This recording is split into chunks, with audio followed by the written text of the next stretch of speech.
Hi there, everybody. My name's Philip Haydn, and I want to thank you for tuning in to this week's Art of Procurement podcast. It's episode 251.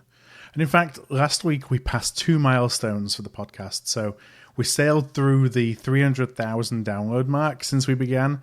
And April was also our most listened to month yet. So I just want to thank you again for all the support. It's some pretty incredible numbers, and I'm so thankful for you for tuning in and for spreading the word of what we're trying to do here at Art of Procurement. So this week's podcast, I recorded it live at the recent ProcureCon Indirect East event, and it's with 2 procurement leaders who are friends and friends of the pod. Both of them work for VSP Global. So I'm joined by Nathan Haydn-Myer, who is Manager of Procurement Operations and Insights, and Siddharth Ramesh, who is Manager of Corporate Procurement, again, both for VSP Global. So in this podcast, Nathan and Sid both share details about the dynamic program that VSP built to centralize procurement and maximize savings through an initiative called Spend It Like It's Yours, which had the acronym SILIY, with the help of a mascot, Moolah, who they grew as essentially one of the faces of the campaign. It's a great story, and VSP received industry-wide attention and acclaim for their approach to centralizing procurement. That being said, it wasn't an easy journey. They were tasked with centralizing procurement and savings without a mandate. And the journey also took longer than what many outsiders might expect. It required a number of years to fully execute. And it also led, as we go into in the pod, some natural but I think healthy turnover as well. So as we go into the pod, I start by asking Nathan if he could actually share some background on Moolah and VSP's Procurement Transformation Initiative. So Moolah was born out of, I'll say a corporate initiative, corporate in air quotes.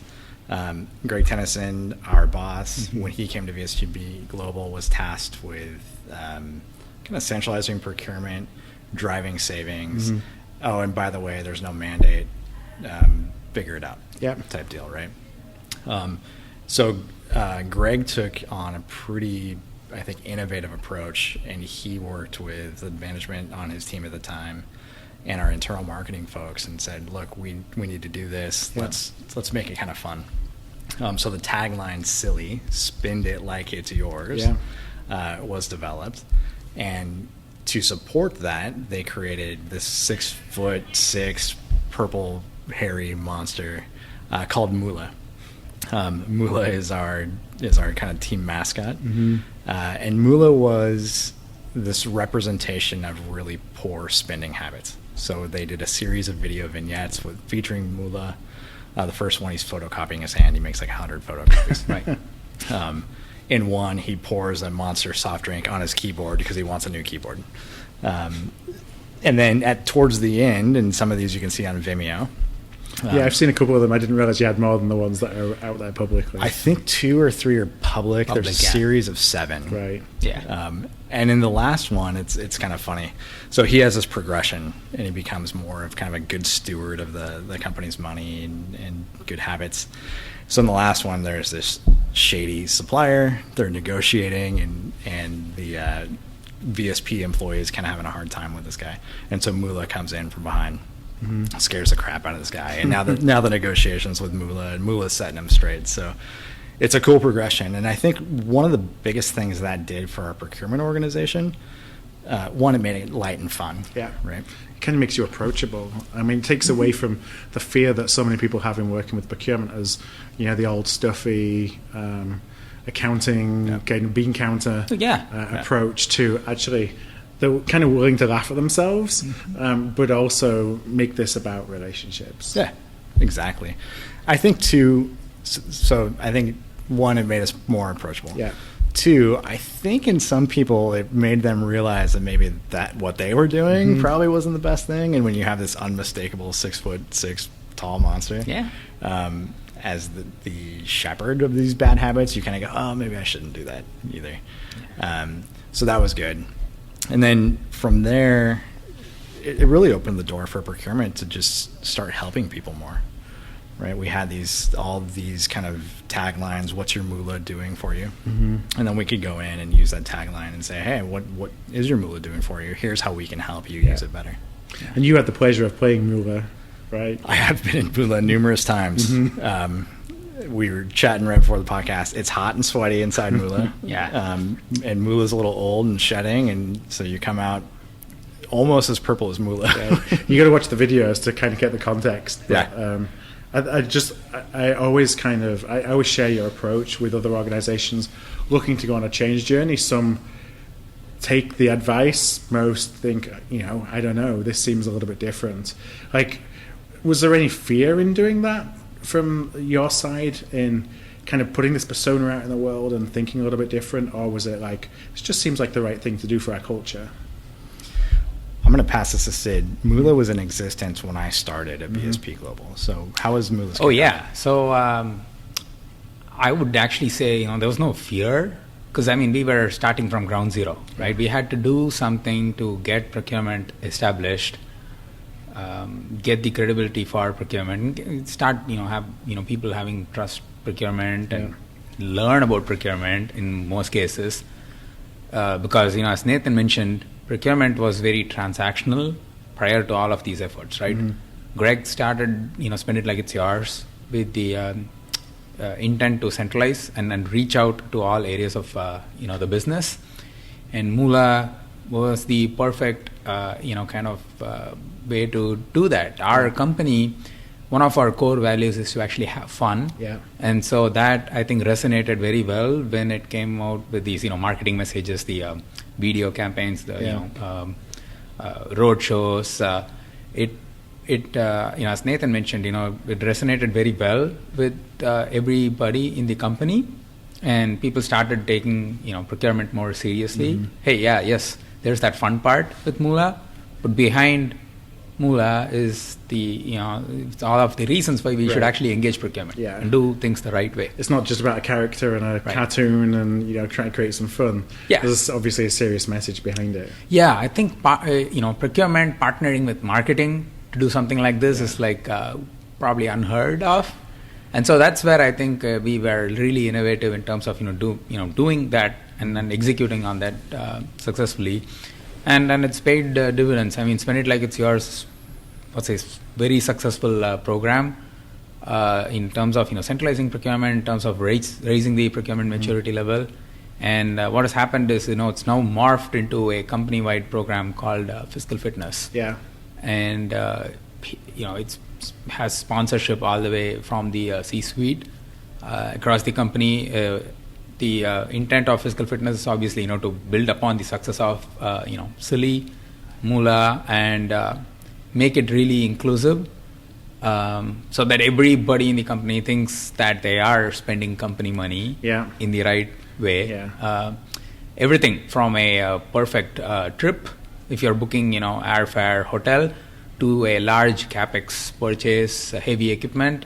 Everything goes through the same scrutiny and same due diligence that you would do by engaging the procurement team. Yeah, it's just about being responsible in the way you spend money, and we always talk about it, but we never, I've not seen it campaigned. A campaign that's kind of built around that whole message before. What you just mentioned it there. One of the things that stood out to me that I think we miss is the scope of resources within our organization to help us do interesting things. So when you're thinking about change journeys and transformations and things like that, we have people in our business.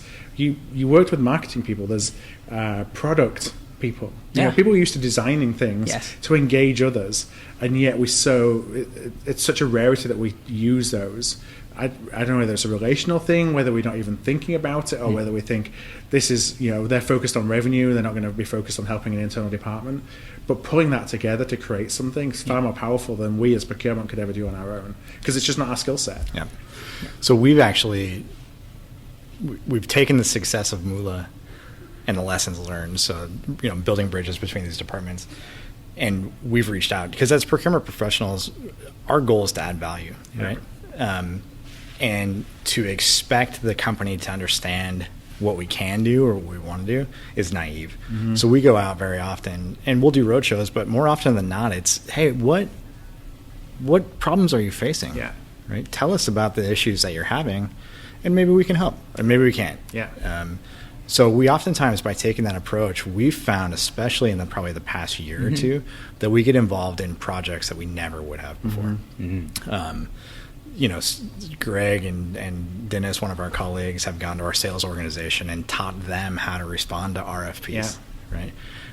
We're getting pulled into these projects around supply chain and centralization and supplier management and these kind of bigger HR initiatives, that if we just weren't demonstrating the willingness to understand the company's problems, we'd never want to work with you. No, it's thinking about yourself, and I've said this in a few pods recently, thinking about you as a business, within a business, not thinking about procurement as a function. Right. So then it's always about what's the challenge that we're trying to solve, not this is what we do. Right. And it changes the mindset of how you kind of, one way you go in the first conversation, but then how you're thinking about how each one of those interactions with the business. Exactly. And we've worked on this, and the way we're kind of set up, Sid's team does strategic sourcing, so they're very much internal stakeholder focused. We've very much tried to create a procurement brand within VSP. The same message, same look and feel of any material that comes out. It's, I'll say, a shotgun approach when we do meetings. We probably over-invite people, right? And then we give them the ability to tailor it back, because we want the team to have those experiences where they're understanding what that message should sound like, that should they go off on their own. They're understanding the questions that we ask when we're trying to probe our business partners for how can we help. And that strengthens the brand because it gets the team level set, right? I love it. I love the idea, because I preach this so often about the importance of brand. Again, we don't really think about that a lot of times. But standing for something, and being consistent. So when you're going in front of people, even if it's just the look and the feel of it, it feels like everything is coordinated. What kind of things are you branding? Is it checklists, presentations, the website? How far do you go in terms of what you're doing, what you're able to do with Procurement's brand? All of the things that you mentioned, right? We have a standard deck that we do use for our, road shows with business partners. We tailor it with the, kind of like the needs of different business partners, like for somebody in marketing versus technology, things like that. We do have a website presence. We do both have an, kind of like an internal site as well as an external facing site where people can look at, procurement resources. Right. We have Scout, implemented Scout for our intake form. So we basically, that's the portal for, everybody tries to ask for, any questions around purchasing, right? Anything that they want to buy, they can, reach purchasing through that. And that's been very effective in terms of also providing some visibility around, pipeline and projects that are up and coming. Other than that, we do a lot of, engagements with different stakeholders. For example, there is a whole compliance department. One of us from the team actually, sits on the compliance committee. There is a privacy department.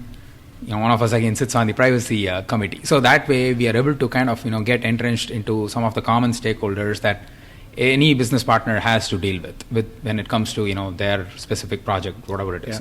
We also have a couple of year-round events.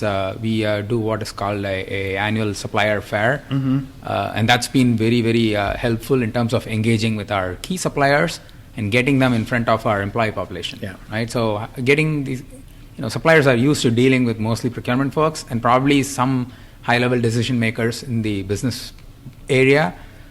This gives them a chance to interact with employees and offer products and services, discounts, things like that, more employee facing. And the employees also get a chance to understand, hey, these are some of our key suppliers. What do they do? What are they about? What it's like to work with them? Yes. So we do that. We put on a pretty good show every year in the fall time, and we also try to practice with some of the other groups, project managers, things like that. Around evangelizing the procurement message.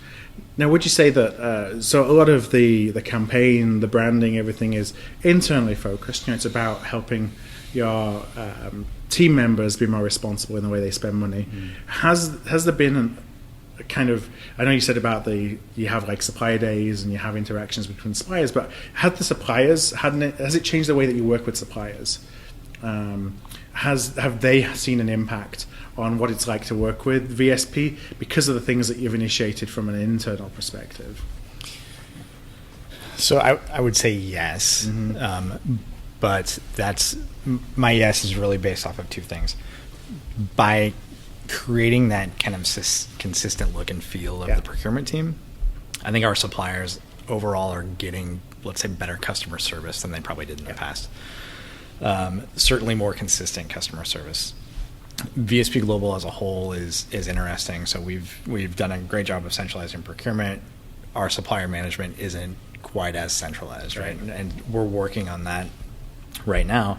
But that leaves, the business partner could interact directly with the supplier and have a certain type of interaction, and procurement could have a totally different interaction.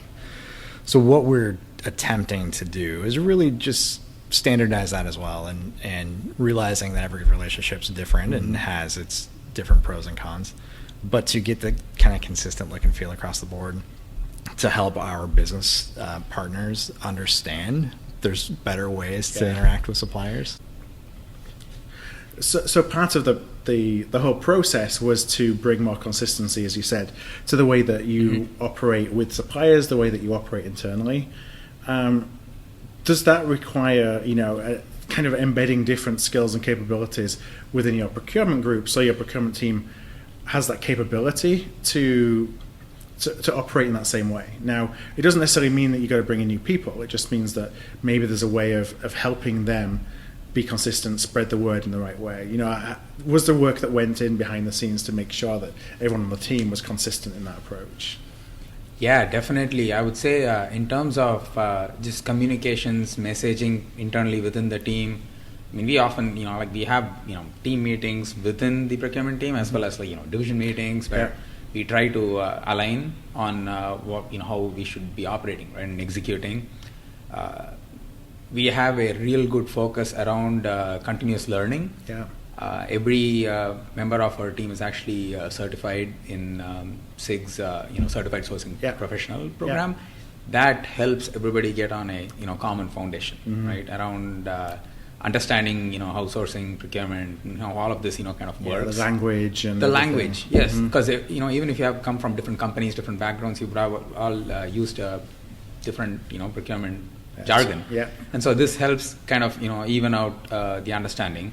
And we've done several other trainings as well across the team that make sure that you're continuously kind of uplifting the skills. Yeah. Part of also enhancing our brand, right? So brand is not just about a kind of like a state of time; it's continuously evolving, and so we need to keep up, right, with the market and stuff. So we do have people who get really trained on specific categories. And so I think all of that kind of helps with the consistency, with the messaging that the team is forcing themselves to think it's it's a one voice, one team, one brand. You all have a similar. Everyone understands the purpose. Yes. Like why they're there, the importance of their job, what they're doing, and kind of get behind that. Yeah. And one of the key things that we do is our goals, performance indicators. We call them as key job accomplishments. Okay.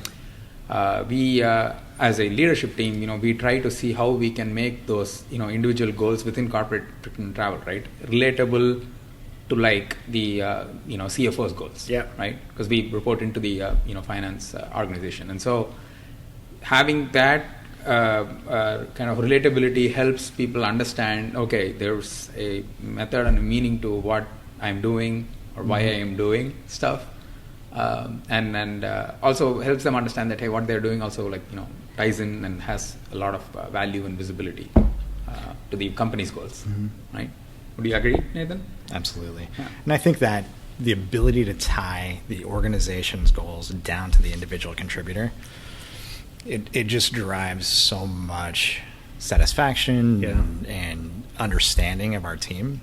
And we've actually seen, we've got a solid team, but we've seen that in the changes that we've done, it wasn't for everyone, right? And that's okay. And that's fine. Yeah. Right? It's better for them. Yeah. They're able to do something that they love now, right? And it's better for the remaining team. So I think it's an exciting time. It is, yeah. It's taken its time. People usually say, change doesn't happen, overnight.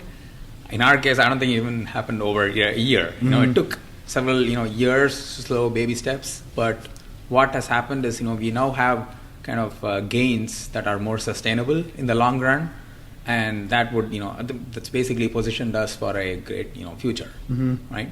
So no, it is an interesting point, because a lot of times when we're doing change journeys, especially when we're explaining what the change journey looks like outside of procurement, there's an expectation that it will be far easier and much quicker than it is in reality. So, even a program that's as successful as SILIY has been and continues to be as it has evolved into Fiscally Fit, like you say, you have to look at this over a timeline of years, not, well, in month 1 to 3 we're going to do this, and then in month 3 to 6 we're going to do that, and month 6 to 9 that, and then by the end of the first year everything's going to be great, and we've transformed.